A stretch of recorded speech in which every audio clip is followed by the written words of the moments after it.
Веер молодости. Во времена давние один молодой крестьянин, звали его Масао, полюбил дочь рыбака, красавицу Отаке. Отаке тоже полюбила Масао. День и ночь думали они друг о друге. Встретив раз девушку, Масао сказал: «Завтра я пошлю к твоему отцу сватов с подарками». Довольная Отаке побежала домой. Но дома ее ожидало горе. В гостях у отца сидел старый богатый лавочник и говорил: «Ты, конечно, помнишь, что должен мне 100 рё». Рыбак поклонился лавочнику и сказал: «Кто забывает о своих долгах, тот годен только на корм рыбам. В таком случае возврати мне через день весь свой долг. Если не вернешь, я посажу тебя в тюрьму». Взмолился бедный рыбак: «Не губи меня, пожалей хотя бы дочь мою». Тогда лавочник сказал: «Хорошо, я пощажу тебя, но только при одном условии. Через день Отаке должна стать моей женой». Так сказав, старик поднялся и ушел. Утром, когда сваты Масао пришли с подарками к отцу Отаке, они узнали, что завтра девушка станет женой старика-лавочника. Сваты поспешили к Масао и поведали ему печальную весть. Узнав об этом, Масао и побежал к рыбаку. Он увидел отца славной Отаке, распластался перед ним на земле и стал умолять: «Я люблю твою дочь больше жизни, отдай мне ее в жены, и клянусь тебе, что за всю жизнь она не прольет ни одной слезы». Вздохнул рыбак и сказал: «Разве у тебя есть 100 рё? Разве ты можешь отдать мой долг лавочнику? Разве ты можешь спасти меня от тюрьмы? Ничего не поделаешь, придется моей дочери покинуть послезавтра мой бедный дом». Воскликнул в горести Масао: «Легче мне ослепнуть, чем видеть Отаке женой уродливого и жадного старика». И в тот же день он покинул родную деревню, чтобы поселиться в соседней провинции. Много часов прошел Масао без отдыха, и ночь застала его в лесу. Молодой крестьянин выбрал большое дупло и залез в него и задремал. В полночь Масао проснулся от сильного шума. Он выглянул из дупла и увидел летящего демона-людоеда с ящиком на спине.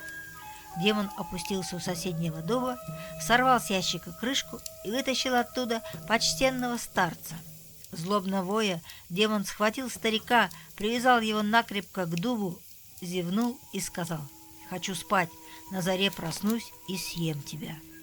Демон зевнул еще раз, потом положил рядом с собой меч и сразу же захрапел.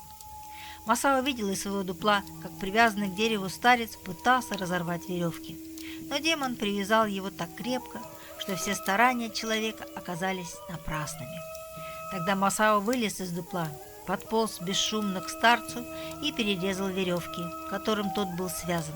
Не теряя секунды, освобожденный человек подбежал к демону, схватил меч и пронзил им спящее чудище. После этого он поклонился Масао в пояс и промолвил: «Благородный человек, ты спас мне жизнь, и я хочу наградить тебя». С этими словами старик вытащил из-за пояса мертвого демона веер и дал обмахиваться им. И, о чудо, старец начал молодеть. Не прошло и минуты, как перед Масао стоял сильный мужчина.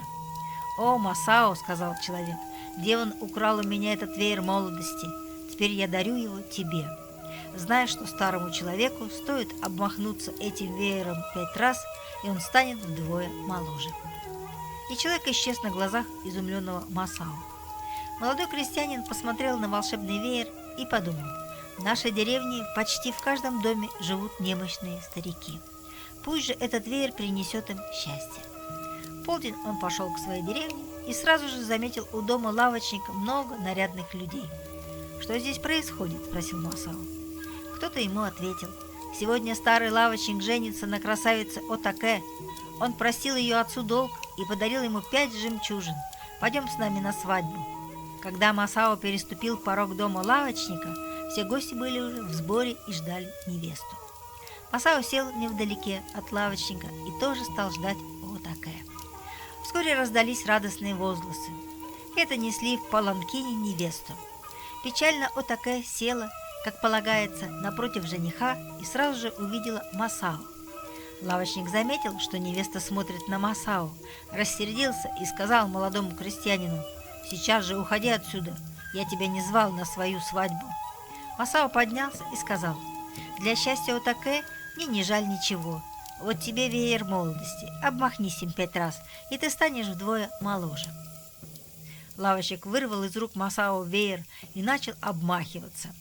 Сразу же с лица его исчезли глубокие морщины, седые волосы стали черными, спина распрямилась, в глазах появился блеск. Когда он взмахнул веером в 5-й раз, то превратился из дряхлого старика в крепкого 40-летнего мужчину. «А теперь верни мне веер, и я пойду», — сказал Масао. «Ведь в нашей деревне так много старцев. Сегодня же все они будут снова молодыми». Но лавочник оттолкнул Масао и закричал: «Я не хочу оставаться 40-летним, я хочу быть таким же молодым, как и ты». С этими словами он взмахнул веером в 6-й раз. И тут все гости увидели, как жених мгновенно превратился в младенца.